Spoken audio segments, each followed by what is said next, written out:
Sir ఒకటి sir total గా వచ్చేటటువంటి 850 సీట్ల పెంపు అని మన దేశం తీసుకున్న నిర్ణయాన్ని అంటే స్వాతంత్రం వచ్చి ఒక 75 ఏళ్ళు దాటి సో ఈ 75 ఏళ్లకే మనము డీలిమిటేషన్ చేసేసి మన పార్లమెంటరీ సీట్లు పెంచాలి అంటే బ్రిటన్ ప్రభుత్వం అండి మనకంటే ముందే కదా. అవును. సార్ సార్ మనకంటే ఎప్పుడో ముందు మనం ఎప్పుడో స్వాతంత్రం తెచ్చుకున్నాక మనం స్థాపించుకున్నది కాబట్టి మన నెక్స్ట్ సో ముందు వాళ్ళు ఫస్ట్. సో వాళ్ళే ఇంతవరకు పార్లమెంట్ సీట్లని పెంచలేదండి. ఇప్పుడు ఉన్నది జరిగిపోతూ ఉంది. ఇప్పటికిప్పుడు పెంచాల్సినటువంటి అవసరము లేదు. సో ఇంకొకటి ఏంటంటే ఈ దరిద్రం ఏంటంటే ఈ డీలిమిటేషన్ లో సౌత్ సైడ్ మొత్తం అండి ఒరిస్సాలో చాలా తక్కువ పాపులేషన్, కేరళలో యావరేజ్ పాపులేషన్, ఇవన్నీ కూడా 4 కోట్లు 7 కోట్లు 6 కోట్లు ఇట్లనే ఉంటదండి. ఇట్లే ఉంటది. సో మీరు చూస్తే ఉత్తరప్రదేశ్ కి 24 కోట్ల పాపులేషన్. ఒక యాహ్! పక్కన ఉత్తరప్రదేశ్ వేసి ఒక పక్కన సౌత్ ఇండియా మొత్తం వేస్తే కూడా ఇంకా పైనే ఉంటదండి. అంత కాటాలో అంత కిందకి వెళ్ళిపోతుంది ఉత్తరప్రదేశ్. అంటే హ్మ్. ఒక్క ఉత్తరప్రదేశ్ లో సీట్లు ఎన్నైతే మీరు ఎంపీ సీట్లు ఇస్తారో అవి ఒక్కటే కూడా ఎలక్షన్ ని డిక్లేర్ చేసేస్తాయి. హ్మ్. ప్రధానమంత్రి పదవిని కూడా డిక్లేర్ చేయగల సమర్థత ఒక యూపీ, మహారాష్ట్ర, లేకపోతే మిగతా కొన్ని ప్రత్యేకమైన స్టేట్స్ ఉంటాయి చూడండి, హైవీ బీహారు, పాపులేషన్ ఉండే మధ్యప్రదేశ్. స్టేట్స్. హ్మ్. ఇవన్నీ కూడా. సో ఇవన్నీ ఉత్తరప్రదేశ్, మధ్యప్రదేశ్, మహారాష్ట్ర, బీహార్ వీటి పాపులేషన్ లో ఉండే సీట్లు మన సౌత్ ఇండియన్ ఓట్లతో సంబంధం లేకుండా ఒక రాష్ట్రపతినో లేకపోతే ఒక ప్రధానమంత్రినో డిక్లేర్ చేసేయగలుగుతాయి. సో మొన్నటి రోజున మనకి అప్పట్లో పివి నరసింహారావు గారు ఉండేవాళ్ళు చూడండి. హ్మ్. ఒక మన రాష్ట్ర అంటే మన రాష్ట్రాల నుంచి సౌత్ ఇండియా నుంచి వెళ్ళినటువంటి వ్యక్తి. సో అట్లా ఈసారి ప్రధానమంత్రి ఎంపిక జరిగింది అనుకోండి, మన మన దాంతో అంటే మన సీట్లతో కూడా పని లేదు వాళ్ళకి. సపోజ్ 850 సీట్లు అనుకోండి, మ్యాజిక్ హ్మ్. ఫిగర్ వేసిన 426 ఎంతో వస్తాయి. సో అవును. మనకి మన రాష్ట్రానికి మొత్తం జల్లెడేసిన 300, మన రాష్ట్రాలన్నిటికీ కలిపి సౌత్ ఇండియన్ మొత్తకి అంటే కేరళ గాని, కర్ణాటక గాని, ఒరిస్సా గాని, లేకపోతే తమిళనాడు తెలంగాణ గాని. గాని, ఆంధ్ర గాని, చెన్నై గాని, so what ever it may be మన స్టేట్స్ అన్ని కూడా జల్లెడేస్తే 300 లోపే వస్తాయి. ఫర్ సపోజ్ 300తో మనం ప్రధానమంత్రి పదవిని కనీసం మన ఈ ఈ రాష్ట్రాల నుంచి ఎంపిక కూడా కాలేరు. ఆయన అవును. పక్కనే ఉండేటువంటి నిర్మలా సీతారామన్ గారు అయితే చెన్నై కింద సంబంధం అవుతుంది, లేకపోతే మన పరకాల ప్రభాకర్ తెలుగువాడు కాబట్టి ఇటువైపు అవుతుంది. అటు ఇటు రెండు కలిపిన సౌత్ ఇండియన్ కాబట్టి ఆవిడ కూడా ఏదో ఒక రోజు ప్రధానమంత్రి ఎంపికకు కూడా మన సౌత్ ఇండియన్ నుంచి ఎంపిక చేయలేని పరిస్థితి అవుతుంది. సో ఇట్లా ఈ డీలిమిటేషన్ కి మళ్ళీ మహిళా రిజర్వేషన్ బిల్లుకి మెలిక పెట్టేసినారు గౌరవ ప్రధానమంత్రి గారు. బాగుంది, మహిళా రిజర్వేషన్ బిల్లుని ప్రతి ఒక్కరూ స్వాగతిస్తాం. మహిళలకి పార్లమెంట్ లో ప్రథమ పీట వేస్తున్నారు. ఇది ఇప్పటిది కాదు, కాంగ్రెస్ నుంచి వస్తూ ఉన్నది అనుకోండి of course. So what ever it may be దీన్ని మెలిక పెట్టకండి సార్. పూర్తిగా నష్టపోతుంది సౌత్, మొత్తం నష్టపోతుంది ఈ డీలిమిటేషన్ లో సీట్ల పెంపు వల్ల. మేము ఎక్కడా ప్రశ్నించలేము. మాకు సంబంధించినటువంటి వ్యక్తి ఎప్పుడు కూడా ప్రధానమంత్రి పదవికి పోలేడు. మొన్న కూడా ఉపరాష్ట్రపతికి అనుకుంటా అండి మన జడ్జి గారిని ఒక ఆయన ఎంపికకు పెట్టుకున్నాం కదా, అవును. సుదర్శన్ రెడ్డి గారు అనుకుంటా కదండి. అవునండి. సో అక్కడ ఓటింగ్ ఎంత కీలకం అండి. ఓటింగ్ లో అప్పుడు మన వ్యక్తిని ఎంపిక చేసుకోవాలంటే మన ఓటింగ్ ఏది, మన ఓటింగ్ చాలా లిమిటెడ్ గా ఉంది కదా. సో పక్క రాష్ట్రాల వాళ్ళు మనకెందుకు వేస్తారు ఓటింగ్. సో మన హ్మ్. ఓటింగ్ తో కనీసం మ్యాజిక్ ఫిగర్ దగ్గర దాకున్న ప్రధానమంత్రి గారికి మన రాష్ట్రంతో అవసరం ఉంటుంది, మన రాష్ట్ర ఓటింగ్ తో అవసరం ఉంటుంది. ఈ రోజు బీహార్ తో గాని మన రాష్ట్రంతో గాని నితీష్ కుమార్ తో గారితో గాని ఇటు చంద్రబాబు గారితో గాని అవసరం ఉండబట్టి మన ఓటింగ్ ప్రధానమంత్రి పదవికి అవసరం కాబట్టి మన సైడ్ గ్రాంట్లు అంటే రాజధానికి గ్రాంట్లు కానీ లేకపోతే పోలవరానికి ఇచ్చేటటువంటి గ్రాంట్లు కానీ ఏవైనా అవసరం మనకు ఉంటుంది, వాళ్ళకి మనకి అవసరాలు ఉంటాయి కాబట్టి ఒక కోఆర్డినేషన్ ఉంటుందండి. ఈ అవును. రాష్ట్రంతో పనే ఉంది, ఈ రాష్ట్రం వేసే ఓట్లతో అవసరమే ఉంది అనుకున్నారు అనుకోండి, మన మాట అవును. ఎందుకు వింటారు వాళ్ళు. మన ఉండదు. రాష్ట్ర అభివృద్ధికి వాళ్ళు ఎందుకు గ్రాంట్లు శాంక్షన్ చేస్తారు. తెచ్చుకోకుండా అప్పు అంటారు, అప్పు అంటే కట్టాలి. గ్రాంట్ అంటే మనం చిన్నగా తీర్చుకోవచ్చు, లేకపోతే మన రాష్ట్ర అభివృద్ధి కోసం సెంట్రల్ తన వంతుగా ఇవ్వచ్చు. స్పెషల్ స్టేటస్ మనం డిమాండ్ గా అడగచ్చు. మీరు స్పెషల్ స్టేటస్ ఇవ్వకపోతే మా ఎంపీలు ఓటింగ్ మీకు వేయరు అనొచ్చు. మీ ఎంపీలు ఓటింగ్ వేస్తే ఎంత, వేయకపోతే ఎంత అనే పరిస్థితికి వచ్చామనుకోండి, అప్పుడు ఏంటి పరిస్థితి సార్. సో దీన్ని మహిళా రిజర్వేషన్ బిల్ కి లింక్ పెట్టడం అనేది ఇక్కడ శోచనీయం సార్. ఇది ఇంతవరకు అది ఇంతవరకు అయితే బాగుంటదని నా ఉద్దేశం సార్. సో ఎనీవే, చాలా తెలివిగల నరేంద్ర మోడీ గారు ఈ సౌత్ ఇండియన్ అంటే కేరళ మీకు తెలుసు కదండి, పినరా విజయ్ అవును. గారు మూడో హ్మ్. వ్యక్తికి ఛాన్సే ఇవ్వరు, ఇన్నిసార్లు ఆయనే.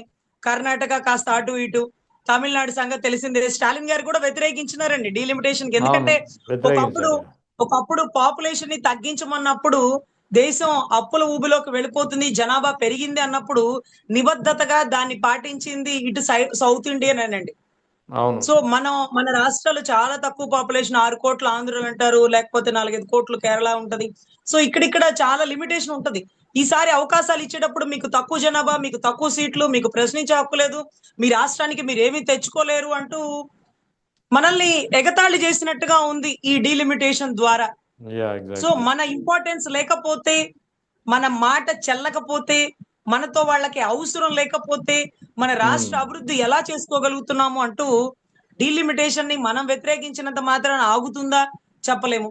మన ఓటింగ్ తో ఆపగలమా? చెప్పలేము. కానీ దానికి మహిళా రిజర్వేషన్ బిల్లు పెట్టి, లింక్ పెట్టి మహిళా రిజర్వేషన్ బిల్లు వస్తుంటే మీరు ఎలా మూర్ఖుల్లాగా ఆపుతున్నారు? అంతవరకు ఓకే. అది ఓకే చేసేయండి. ఇది తర్వాత మాట్లాడుకుందాం. మనకంటే ముందు పుట్టినటువంటి బ్రిటనే ఇంతవరకు డీలిమిటేషన్ చేసి కొత్త పార్లమెంట్ల సీట్లు పెంచలా. దీనివల్ల రాష్ట్రానికి వచ్చే ఉపయోగాలు, స్వపయోగాలు దండగా. ఇప్పుడు ఆ 850 మందికి జీతభత్యాలు, వాళ్ళ క్వార్టర్స్, వాళ్ళకి అవును. మెయింటెనెన్స్, వీళ్ళ వల్ల ఎగ్జాక్ట్లీ. ఎక్స్ట్రాగా రాష్ట్రానికి వచ్చేటటువంటి ఉద్ధరణ ఏమీ లేదు. అవును. మళ్ళీ దీనికి వీళ్ళకి ఓటు హక్కు డిమాండ్. ఒక యూపీ, ఒక మధ్యప్రదేశ్, ఒక బీహార్, ఒక మహారాష్ట్ర, ఈ 4 కలిసిపోతే ప్రధానమంత్రి ఎంపిక తేలికపాటిగా మ్యాజిక్ ఫిగర్ ని దాటి అవతల పడేస్తుంది. సో ఇటువంటి పరిస్థితుల్లో కొంత మేధావులు ఆలోచిస్తే బాగుంటుంది.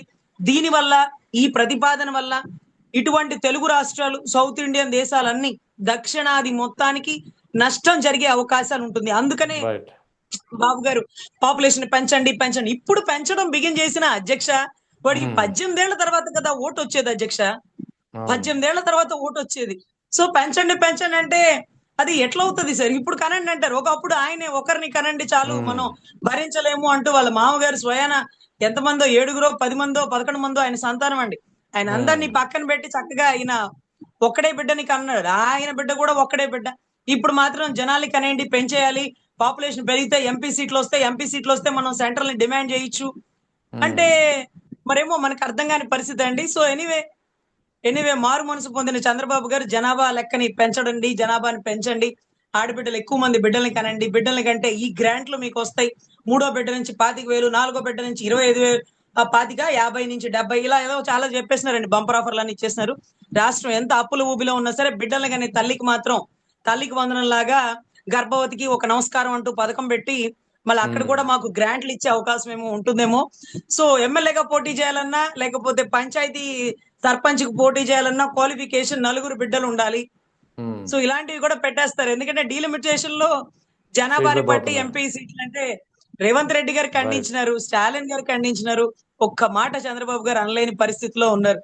అందుకని జనాభాని పెంచుదాం అంటున్నారే కానీ ఇది కరెక్ట్ గా లేదు, దీన్ని మేము ఖండిస్తున్నాం అంటూ మీ శిష్యుడో, మీ సహచరుడో రేవంత్ రెడ్డి గారు, మీ ప్రత్యర్థో స్టాలిన్ గారు, వీళ్ళిద్దరూ అడుగుతున్నారు కదా. కూటమిలో ఉన్నంత మాత్రాన మనకి నచ్చకపోతే, ప్రశ్నించకపోతే ఎలా? తప్పు అని ప్రశ్నించాలి కదా. నష్టపోయేది ఇప్పుడు దక్షిణాది రాష్ట్రాలు కదా. సో సో దీన్ని మనం కొంచెం ఆలోచించి నిర్ణయం తీసుకోవాలండి. ప్రతి ఒక్కరు మహిళా రిజర్వేషన్ బిల్ కి స్వాగతం, కానీ అగైనెస్ట్ ఈ పాపులేషన్ బట్టి అంటే కొంత ఆలోచించదగిన విషయం అండి. గతంలో పవన్ కళ్యాణ్ కూడా ఉత్తరాది అహంకారం అంటూ మాటలు చెప్పారు. ఆయనైనా ఖండించాల్సి ఉండేది. ఆయన కూడా ఒక మాట కూడా చెప్పారు దీనిపై. సార్ ఇక్కడ ఖండించే పరిస్థితుల్లో లేరు సార్. ఇక్కడ ఎలా ఉందంటే పాపం సెంట్రల్ దాటి చంద్రబాబు గారు నిర్ణయం తీసుకోలేకపోతున్నారు, చంద్రబాబు గారిని దాటి పవన్ కళ్యాణ్ గారి నిర్ణయం తీసుకోలేకపోతున్నారు. సో ఇటువంటి విషయాల్లో ఎక్కడ ఆయన స్పందించాలి అంటే, ఒక ప్రతిపక్ష నాయకుడు, ఒక మాజీ మంత్రి ఇంటి మీద 7 గంటలు దాడి చేసినప్పుడు ప్రత్యర్థుల మీద దాడిని పూర్తిగా ఖండిస్తున్నామంటూ గొప్పగా బీజేపీ నాయకుడు సుజనా చౌదరి గారు చెప్పినట్టుగా ఒక పార్టీ అధ్యక్షుడైనటువంటి వ్యక్తి, ఆ కుటుంబంతో సన్నిహిత సంబంధాలు గతంలో బాగా కలిగినటువంటి వ్యక్తి ఆ ఒక్క స్టేట్మెంట్ ఇవ్వలేకపోయారండి. కానీ రాధాకృష్ణ గారి అంటే ఆయన మాట్లాడిన మాటలకి నిరసనగా కొంతమంది ఎమ్మెల్యేలు, ప్రత్యర్థులు వెళ్లి అక్కడ నిరసన చేస్తే దాన్ని ఖండిస్తున్నారండి. అంటే ఎక్కడ మాట్లాడాలి, ఎక్కడ మాట్లాడకూడదు అంటే అది ఆలోచించదగింది. అందుకే కాబోలండి ప్రతిసారి జగన్ గారు దత్తపుత్రుడు అని మాట్లాడేది. ఆయన ఏం చెప్తే ఈయన అదే మాట్లాడతారా? ఆయన చెప్పమన్నదే చెప్తారా? ఆయన ట్విట్టర్ ని కూడా ఈయనే ఆపరేట్ చేస్తున్నాడు అనే పరిస్థితి. సార్. ఇక్కడ మాట్లాడలేదని మాకెంత కోపం ఉన్నా సరే పోనీలెబ్బా కూటమి ధర్మాన్ని కాపాడుతున్నాడేమో అనుకుని వదిలేస్తే అక్కడ మాట్లాడాల్సిన అవసరం ఏముంది? మహిళలకి అవును. మనం అంత గొప్పగా మర్యాద ఇస్తున్నప్పుడు అతను మహిళల్ని కించపరుస్తాడా? అంటే భర్తలు భార్యలకి పెళ్లిళ్ళు చేసే వైఖరి ఎక్కడన్నా ఉమ్, చూసినారా? అలా అవును. ఎప్పుడైనా చేసినారా? అలాంటి మాటలు మాట్లాడినప్పుడు మీరు రాజకీయాలు మాట్లాడండి. మధ్యలో మహిళల గురించి తీసుకురాకండి అంటూ అనకపోయినా తప్పులేదు. నిరసన నిరసనని, దాడిని రెండిటిని కంపారిజన్ చేస్తే వాళ్ళ ఇంటి మీద, కార్ల మీద తగలబెట్టి నిప్పు పెట్టింది అది పెనుదాడి. ఇది ఉమ్, నిరసన. అరే లోపలికి ఎళ్ళనిస్తారా? ప్రభుత్వం మీది కదా! లోపలికి ఉమ్, ఎళ్ళనిస్తారా? బయట అవును. కూర్చొని ఆ కార్లు పట్టుకొని నిరసిస్తే అప్పటికప్పుడు వెహికల్స్ ఎక్కేసి దాన్ని ఖండిస్తుంటే ఇదంతా చాలా ఆలోచించదగిన విషయాలండి. రైట్, ఎక్కడ రైట్. మాట్లాడాలో అక్కడ మాట్లాడలేనప్పుడు కూడా మేము అనుకుంటాం కూటమి ధర్మం పోనీలెబ్బా ఆయన దాటి పోలేకపోతున్నాడని. కానీ అవును. మాట్లాడకూడని చోట ఆయన పెదవి విప్పి మాట్లాడితే అందరూ ఆలోచిస్తున్నారు. ఇక్కడెందుకు మాట్లాడుతున్నాడు? ఇక్కడెందుకు ఖండిస్తున్నాడు? ఇక్కడెందుకు రెస్పాండ్ అవుతున్నాడు? రెస్పాండ్ అవ్వకూడదు కదా! అర్రే! ఒక తన ఏదైతే కృష్ణా జిల్లా అండి బందర్ పరిసర ప్రాంతాల్లో ఉమ్, జనసేనకి మొదటి నుంచి పనిచేసిన ఒక వ్యక్తి తాలూకా కట్టడాన్ని పడగొడితే దానికి అవును. కారణం అక్కడ ఉన్నటువంటి టీడీపీ వ్యక్తి అంటే దాన్ని ఖండిస్తూ పేర్ని నాని గారు పేర్ని కిట్టు గారు వచ్చి ధర్నాలు చేస్తుంటే అతను జనసేనకు పనిచేసినానండి ఇదిగోండి కాగితాలని నాకు ఫోన్లు చేస్తుంటే జనసేన వాళ్ళు ఏం చేస్తున్నారయ్యా అంటే చూద్దాం వాళ్ళు ఎంత జరిగిందో అనుకోలేదు అంటున్నారండి. ఉమ్, ఉమ్, అప్పటికప్పటికి అక్కడ ఉండే ఎంపీ బాలశౌరి గారు రియాక్ట్ అయ్యారండి.